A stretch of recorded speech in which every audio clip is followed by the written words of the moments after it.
Live from the City of Angels here on Sunday morning, midnight movie money. And I really didn't want this to happen because now we're going to get even more Predator films. Yeah, it did better than anyone really expected here. It is a record for Predator Badlands with $40 million stateside, $40 million overseas, and you get that $80 million global debut against that $105 million budget.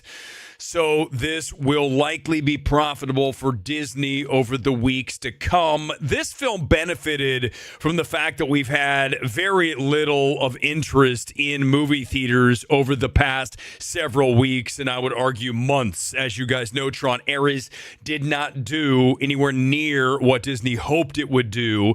This time around, you get it done with Predator, and I just want to give a shout out here to someone who doesn't understand Hollywood, although she pretends to know Hollywood. It's Justine Bateman, who is still complaining. Make new films after they announced they're making another Jurassic Park. Justine, you know, if you watched MMT and you had any clue about who the gold standard was, you would know that the reason we get these films is because they continue to do well. That's why we get so many of them. Regurgitation after regurgitation. And it's happened again with Predator Badlands. Let's get into the hits, runs, and errors, the under-the-hood details on this directly from Disney. As you can see here, $80 million global opening, the strongest global debut in the Predator franchise's nearly 40-year history, including Predator Aliens. And also, they say this is good for theatrical. Well, of course it is. But we're going to talk about some films that aren't good for theatrical. Moments away, Sydney Sweeney has bombed again. All that hype for her away from the multiplex does not translate to tickets sold inside said multiplex. But listen, I'll tell you what else helped this film is Prey, when it went to Hulu, was one of their biggest hits. Most views. So when you get that happening, you get an audience that's excited to see another outing. Now, listen, I'm not high on this film. Go back and look at the reaction from Thursday night. But it was Disney-fied. It was made pretty much family-friendly these days, I would argue. It's PG-13. And you get the result that we have here this weekend.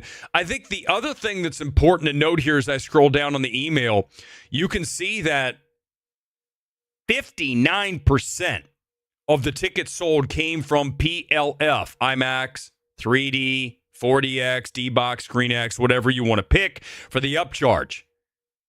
The premium screens are the way that people want to watch these films. So now you're almost better off getting rid of multiple houses inside of said movie theater and turning them all into some form of upcharge. Burbank AMC here, right down the street, my home theater. By the way, the number one theater for Predator Badlands this weekend. Like I tell you, whenever I go there, it's hard to judge how a film is doing outside of Los Angeles when I'm at the epicenter of movie-going here in the entire country. But you look at, they added an XL, which has a little bit of an upgraded sound system, but it's not as good as Prime or Dolby. But you see the numbers here. This is how people want to watch these movies. So we're going to get another Predator. Sorry, Justine. If you were paying attention, you would know that this is what Hollywood likes to do. And I know that's what you're trying to say, but you don't understand why. Because the masses support these things. You can't make an original film these days that'll get people with these numbers to come out to the multiplex unless it is great. Predator Badlands not great. The reason it did what it did is because people know the Predator character. Oh, I'm familiar. People want to feel safe largely when they go to the movies. They don't want to be challenged too much.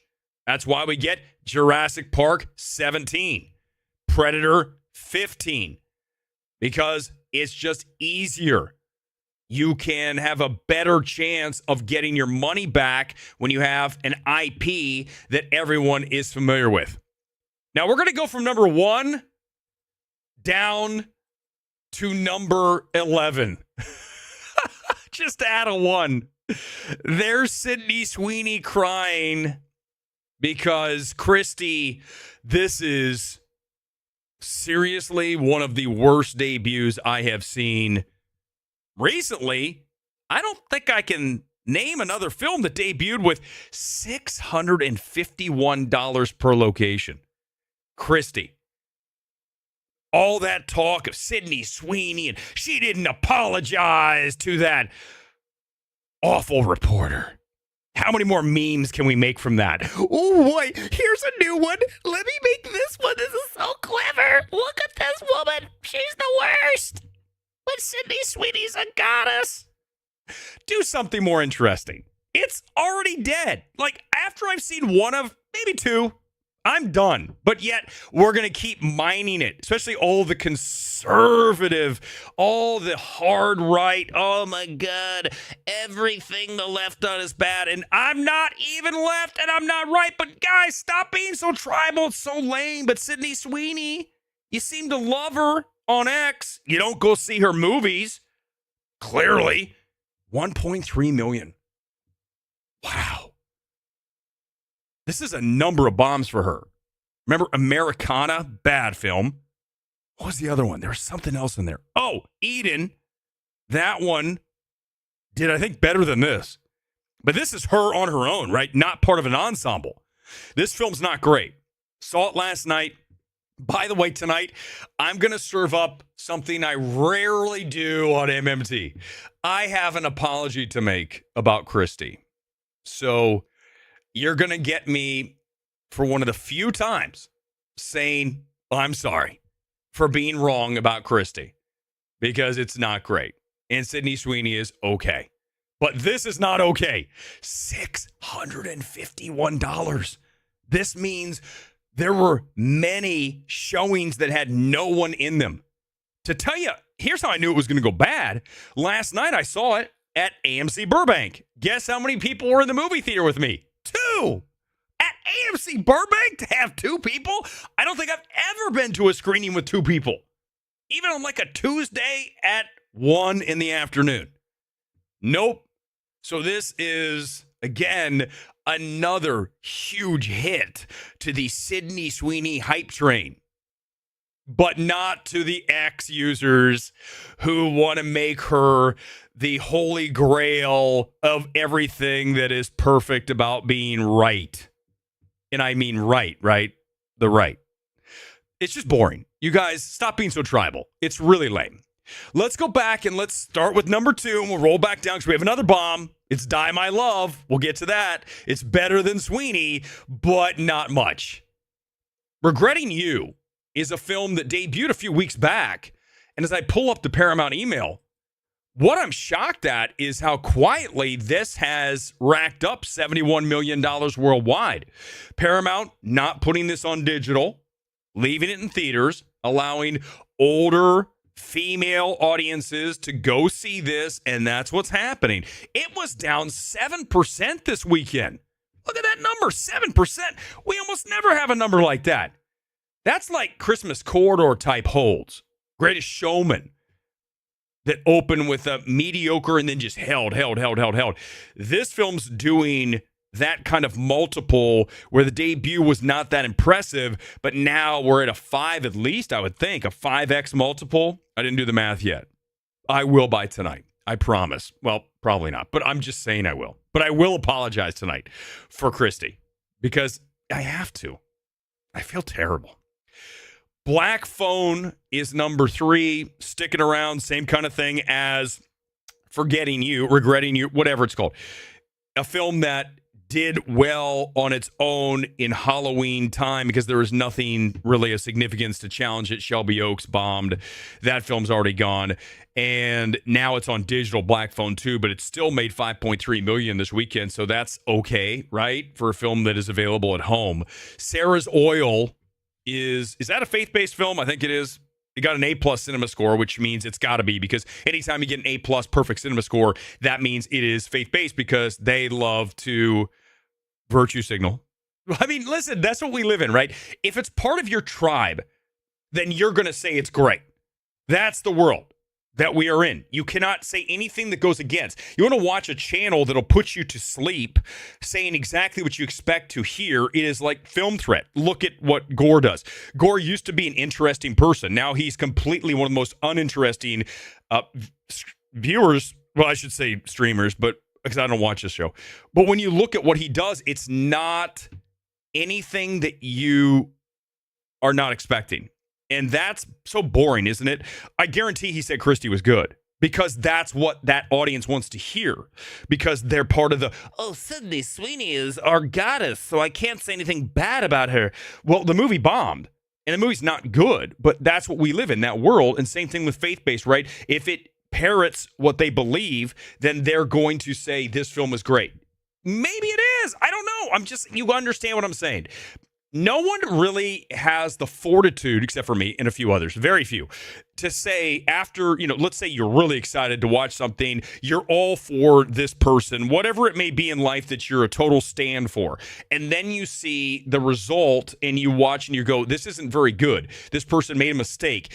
But yet, instead of admitting that and going down that road, they go down, I'm just going to pretend that it's great and everything's okay because it's my side. Fuck your side. It's boring. Stop doing that, man. I understand wanting to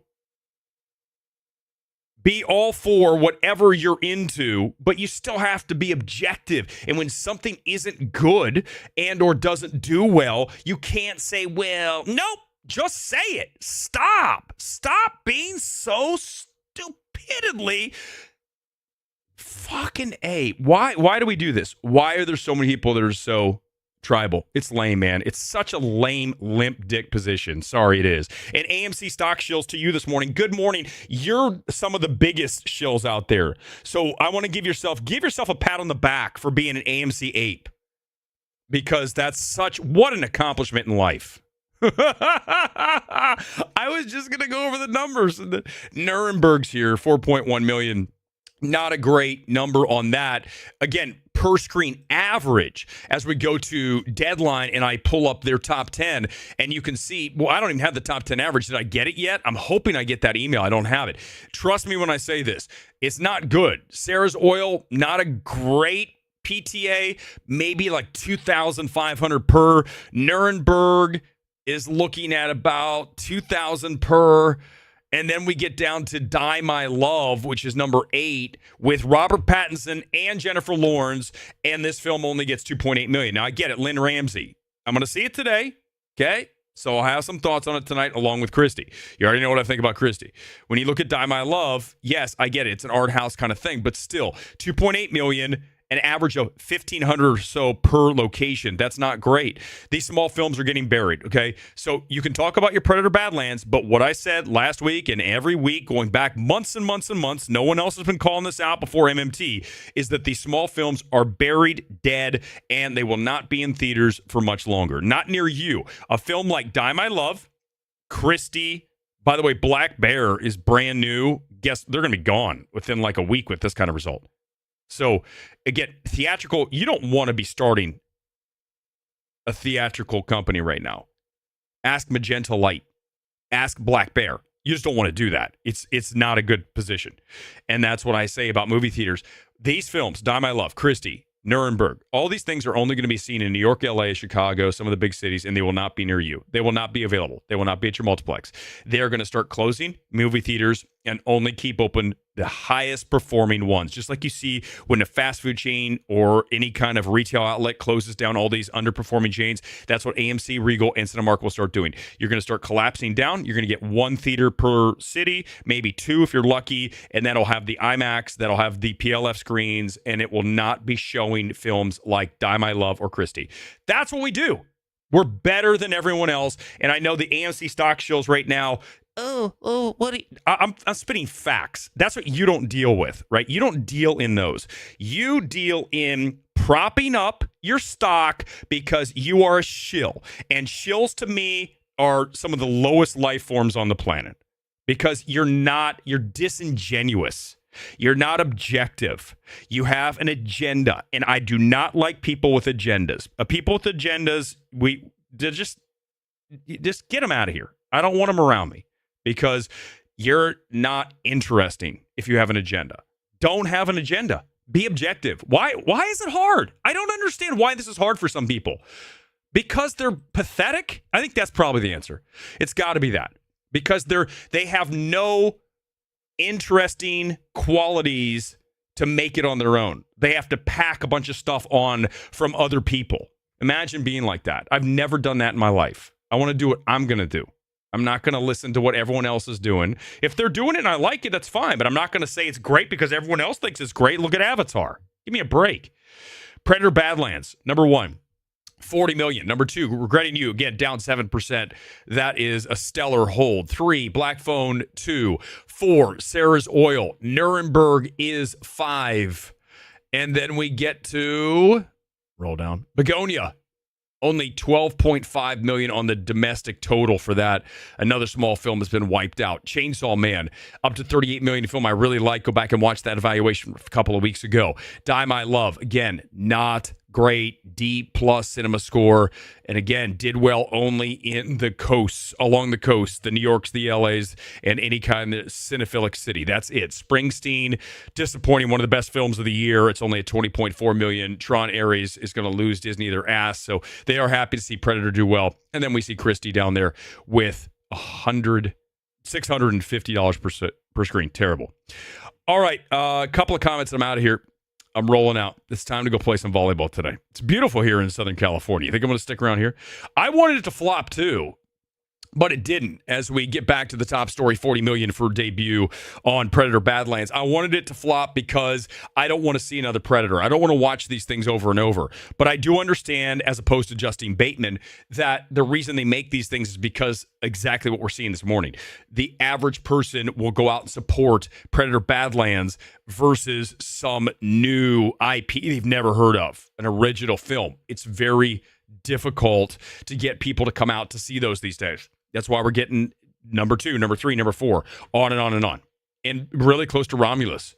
I'm surprised. I had this at 26 million the other night. I did not think it would work. But here's the deal.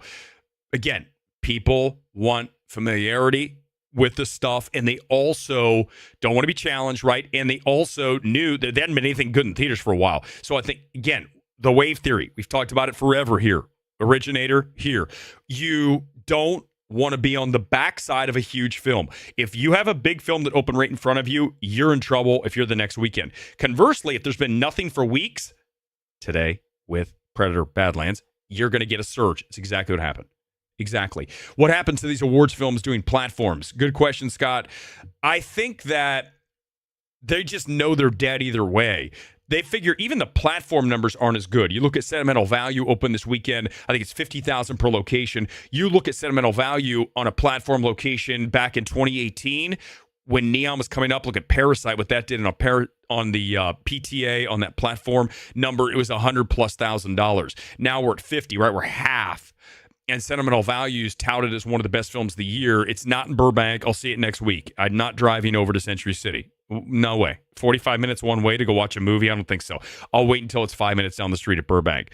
But the platforming only protects it for a week, and then they get wiped out. We've seen that happen so many times lately. Even when you do try to protect it, when it does go wide, it's dead. But to your point, at least you stave off 1 week and you can say, look at our per theater average of New York and LA. That's where all this money's coming from anyhow. You look at Die My Love, you look at even Christy didn't go anywhere.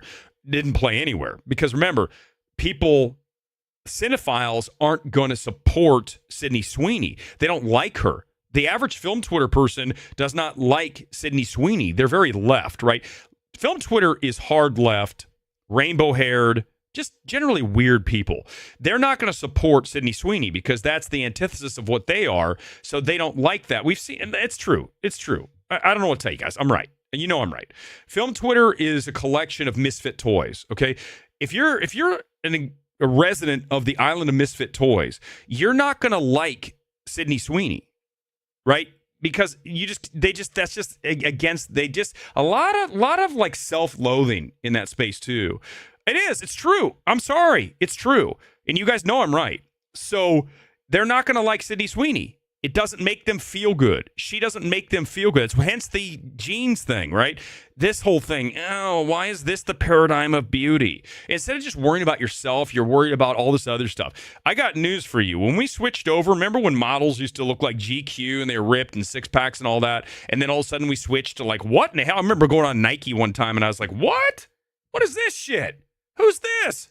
This person's like 100 pounds overweight. Why are they advertising tights?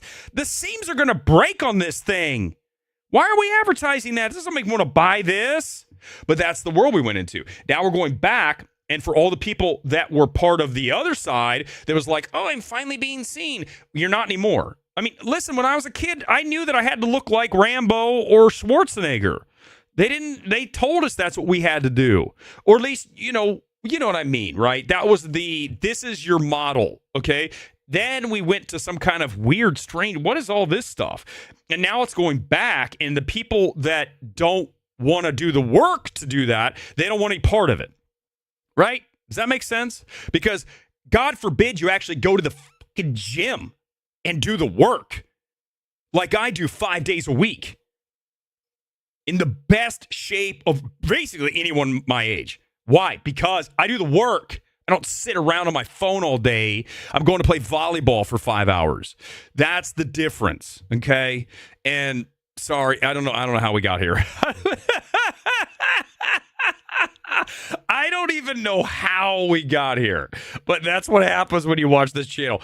I'll do more of that tonight. I'll just rip and go wherever tonight. It's time for me to get out of here. Peace out. I'll see you back here on Sunday night, which is tonight. Peace out, live from LA. See you tonight. Bye.